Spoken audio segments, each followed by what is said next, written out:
jangan langsung mengambil kesimpulan, saya kira anak-anak muda. Jadi harus dilihat sehat dalam konteks apa, tidak sehat dalam konteks apa. Itu harus hati-hati agar kita tidak terjebak seolah-olah semua persoalan ini gara-gara kita salah pilih sistem. Harus diuji dulu, jangan-jangan kemudian emang menggantikan sistem demokrasi dengan sistem yang lain itu akan serta-merta mewujudkan yang kita impikan, keadilan dan kesejahteraan. Belum dapat ada jaminan. Iya, makanya itu harus dibuktikan berdasarkan penelitian-penelitian. Tiap orang harus melihat konteks filosofi dasarnya tentang kebebasan itu dan harus dikaitkan dengan konteks realitas bangsa Indonesia sendiri. Assalamualaikum warahmatullahi wabarakatuh. Pada kesempatan ini kita sedang bersama dengan Direktur LS Vinus, Lembaga Studi Vinus, Bang Denny Gunawan MAG. Selamat datang, Bang Denny. Oke, terima kasih. Pada kesempatan ini kita akan membicarakan tentang demokrasi di Indonesia. Nah, Bang Denny, mohon maaf nih saya ingin bertanya terkait dengan demokrasi yang ada di Indonesia. Seputar apakah sehat atau tidak? Nah, apakah demokrasi ini bisa mendatangkan keadilan dan kesejahteraan bagi masyarakat Indonesia? Kira-kira bisa nggak mendatangkan itu? Karena belakangan ini kita menemukan orang-orang yang merongrong Pancasila dan demokrasi kita gitu. Iya, terima kasih Bang Rahmat yang punya channel. Pertama-tama memang saya ucapkan terima kasih kepada kawan-kawan viewers channel YouTube ini. Pertanyaannya langsung menukik ya. Bicara soal demokrasi, apalagi di situasi saat ini ya, di era digitalisasi, di era post-truth, di era orang banyak menyebutnya generasi milenial dan pasca milenial, Z. Kemudian orang yang mau bicara channel YouTube-nya soal-soal yang mungkin bagi sebagian orang itu tidak menarik. Ya, tapi sebelum kita menjawab soal apakah demokrasi dapat mendatangkan keadilan dan kesejahteraan, ataukah demokrasi kita bisa sehat atau tidak sebetulnya. Pada dasarnya kan demokrasi itu kan sebuah sistem ya. Sistem di mana digunakan untuk sarana mengimplementasikan atau mengejawantahkan kedaulatan rakyat. Nah, memang sistem ini kan lahir dan tumbuh di barat dialektikanya dan datang ke Indonesia kemudian berdialektika dengan situasi dan kondisi. Menyesuaikan dengan ya, tentu ada penyesuaian. Nah, dalam konteks apakah dia memberikan, apakah demokrasi kita sehat atau tidak, itu harus diukur berdasarkan apa sih yang kita ikut sebetulnya. Demokrasi secara sederhana umum dimaknai oleh kita semua atau kawan-kawan aktivis ada dua ya, misalnya demokrasi substansial dan demokrasi prosedural. Nah, demokrasi prosedural itu yaitu pelaksanaan teknis supaya sebuah negara dianggap demokratis. Salah satunya ada penyelenggaraan pemilu yang rutin secara periodik di Indonesia 5 tahun sekali, di Amerika 4 tahun sekali. Nah, kalau tidak ada pemilu, negara itu dianggap tidak demokratis. Nah, tetapi tidak semua negara yang melaksanakan pemilu itu serta-merta demokratis pelaksanaannya, karena di dalam pelaksanaannya banyak juga terjadi kecurangan-kecurangan. Praktik politik uang, praktik politik identitas, kampanye hitam dan sebagainya itu muncul kan. Nah, itu yang kemudian ketidaksehatan dalam demokrasi kita, khususnya di demokrasi prosedural. Nah, yang kedua, berangkat apakah itu memberikan keadilan dan kesejahteraan itu sudah bicara bergerak dari prosedural dan ke substansial. Nah, bagaimana relasi demokrasi ini dapat mengantarkan seseorang kepada kesejahteraan kan, dan keadilan atau memberikan keadilan. Nah, situasi dan kondisinya realitasnya misalnya hari ini kita negara demokrasi kan, tapi korupsi di mana-mana kan. Berarti ini soal sistem berarti. Ini ada dua yang dilihat, dua hal. Pertama, demokrasi apa yang kita ingin bicarakan. Secara substansial memang kita masih belum bergerak ke arah sana. Kita belum secara serius bicara soal bagaimana demokrasi mengantarkan masyarakatnya kepada kesejahteraan, kepada keadilan dan lain sebagainya. Kita masih sibuk di ranah prosedural. Itu bagaimana pemilu itu berjalan dengan baik kan. Kemarin masih ada isu soal 3 periode dan tidak 3 periode ya. Soal pemilu tertutup dan tidak tertutup, dan itu terus diulang-ulang. Kita masih bergerak di daerah sana. Tapi sepertinya itu masih kontekstual itu, karena sebenarnya kan di presiden sebelumnya juga ada wacana 2 periode atau 1 periode. Iya, sepakat. Tetapi isu yang kontekstual itulah yang mesti kita bicarakan. Yang kontekstual itu kan yang kalau ada yang substansial, ada yang metafor. Ya, ini kan yang sekunder sebetulnya. Yang sekunder yang mengantarkan harusnya pemilu demokrasi prosedural ini mengantarkan kita kepada demokrasi substansial. Sudah hampir berpuluh tahun kita bereformasi. Yang kita inginkan bergerak kan. dari demokrasi prosedural, pemerintahan dipilih dalam pemilu, pemilunya bersih dan sehat, tidak ada politik identitas, money politik, tidak ada kampanye hitam dan lain sebagainya. Tapi kita sudah mulai bicara menentukan pemimpin yang ideal, kemudian pemimpin itu sudah mulai bicara bagaimana demokrasi mengantarkan kepada kesejahteraan. Nah, hari ini kan kita masih sibuk cebong kampret dan lain sebagainya itu. Akibat kita masih stay di wilayah demokrasi prosedural saja. Kita masih hip di sana, hype di sana, tidak mau bergerak diskusinya ke arah yang lebih substansial. Salah satu indikasi yang mengatakan bahwa apakah demokrasi ini kita sehat karena ya di setiap presiden yang ada di Indonesia itu selalu hampir semua presiden itu turun dengan secara tidak sehat gitu. Mulai dari Presiden Soekarno diturunkan, Soeharto diturunkan, Gus Dur mungkin pada zaman SBY mungkin nggak diturunkan, tapi demo itu bergulir terus. Bahkan di zaman Jokowi juga bergulir terus itu demo-demo turunkan. Iya, saya pikir begini, kita harus menjunjung tinggi apa yang disebut kedaulatan rakyat. Kita harus menghormati segala hal, keputusan majemuk kesepakatan bersama itu, kesepakatan rakyat itu yang ditentukan atau yang dilakukan melalui pemilu. Nah, di pemilu kan menentukan pemimpin. Pemimpin dengan one man one vote, suara terbaiknya kan dia yang akan menjadi pemimpin bangsa.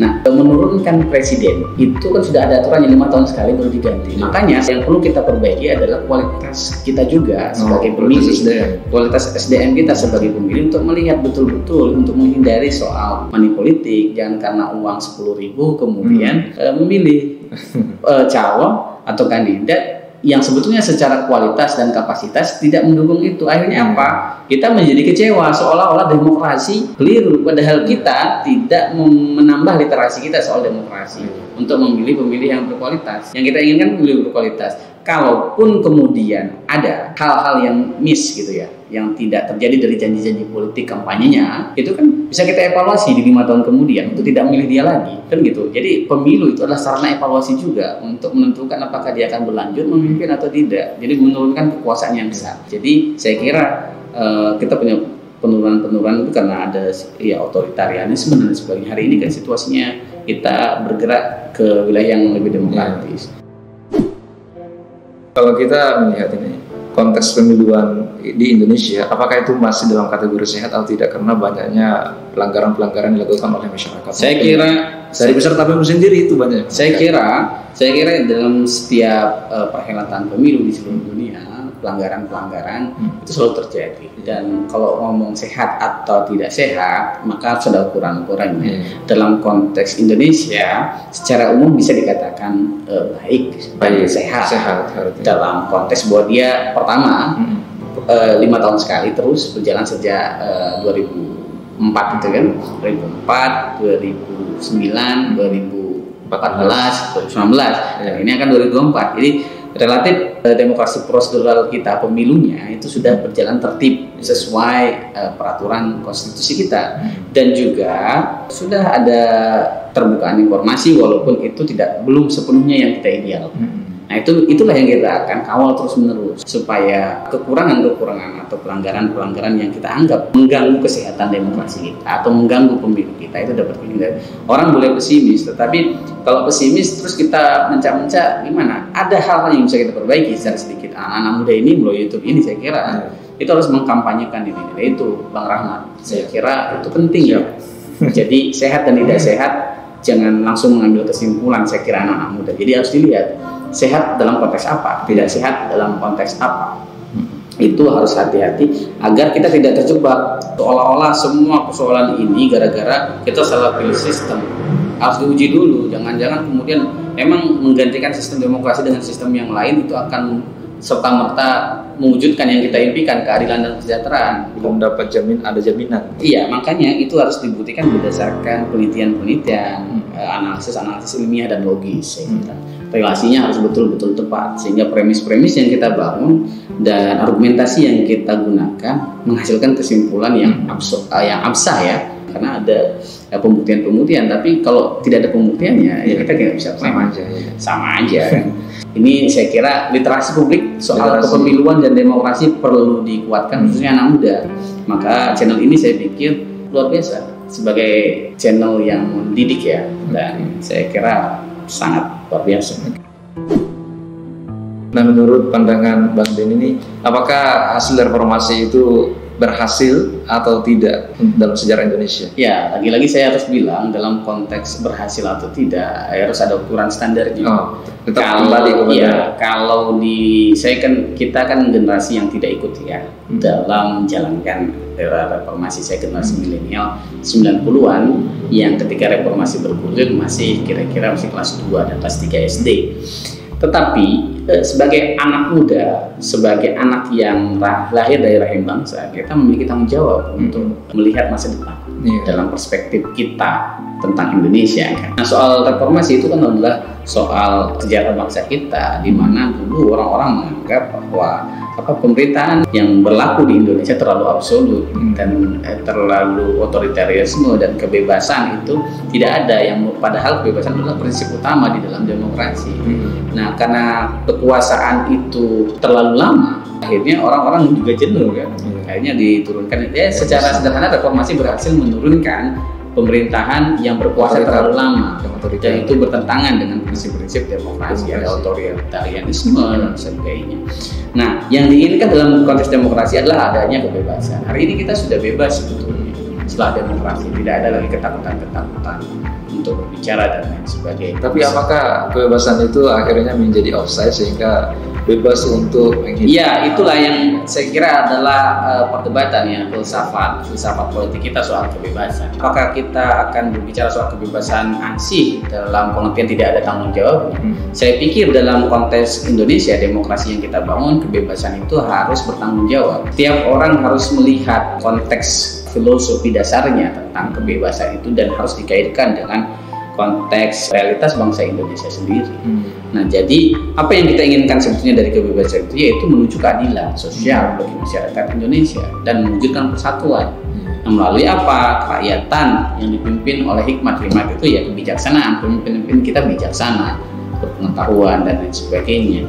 Nah, dalam konteks kebebasan itu maka kebebasan yang sangat liberatif yang tidak bertanggung jawab yang kita maksud misalnya sangat bebas dan lain sebagainya, bukan itu. Kebebasan itu harus dipertanggungjawabkan, tetapi tidak serta-merta karena harus bertanggung jawab kemudian ada kontrol yang berlebih dari negara. Nah, ini harus ada memahami. Nah, dialektika soal kebebasannya harus betul-betul terbangun agar hak-hak kebebasan itu atau hak asasi manusia soal kebebasan itu tidak dilanggar. Berarti masing-masing ada batasnya. Saya kira itu yang harus dipahami, apa konsep dasar kita bernegara, ya kan? Apa prinsip dan tujuan dasar cita-cita kita bernegara, kemudian bagaimana konsep dasar hak asasi manusia soal kebebasan itu. Nah, itulah yang kita bicarakan, dialektikakan untuk menemukan titik temu yang relevan. Tidak saling menegasi satu sama lain dan tidak juga saling mengurangi, justru saling menguatkan bahwa negara kita adalah negara yang menginginkan sebuah bentuk keadilan sosial berdasarkan prinsip demokrasi yang di dalamnya adalah menjunjung tinggi kebebasan. Kebebasan itu dimaknai sebagai hak asasi seseorang untuk berpendapat. Nah, pendapatnya harus dibangun berdasarkan etika, kemudian pengetahuan dan tanggung jawab. Saya kira itu. Tidak muncul karena bebas berhak mencaci maki. Ya, maksudnya mencaci maki sambil menimbulkan narasi-narasi kekacauan, chaos dan sebagainya, itu yang tidak karena cita kita adalah persatuan ya. Nah, prinsip itu harus dijaga. Jadi kita boleh berbeda, tetapi kritik-kritik itu, kebebasan untuk mengkritik terus dilakukan secara etis lah ya, secara bertanggung jawab. Harus ada pengawasannya juga ya. Dan itu pengawasan itu harus timbul melalui kesadaran kita sebagai masyarakat bangsa, tidak top down, tidak lagi negara kemudian menggunakan perangkat-perangkat kekerasan untuk membatasi itu akan kontraproduktif. Yang harus dibangun adalah sinergitas antara pemerintah dengan rakyat. Itu saya kira. Jadi itulah teman-teman tadi gambaran tentang apakah demokrasi kita sehat. Tentu saja sehat. Dan apakah pemilu kita sehat pada hari ini adalah jawabannya adalah sehat. Dan apakah hasil reformasi yang kita bangun bersama-sama dan pemerintah Indonesia itu berhasil? Tentunya berhasil juga, dan semua itu harus diukur dengan survei dan ukuran tertentu agar kita lebih objektif dalam menilai sesuatu. Terima kasih Bang Denny atas partisipasinya, semoga bermanfaat. Assalamualaikum warahmatullahi wabarakatuh.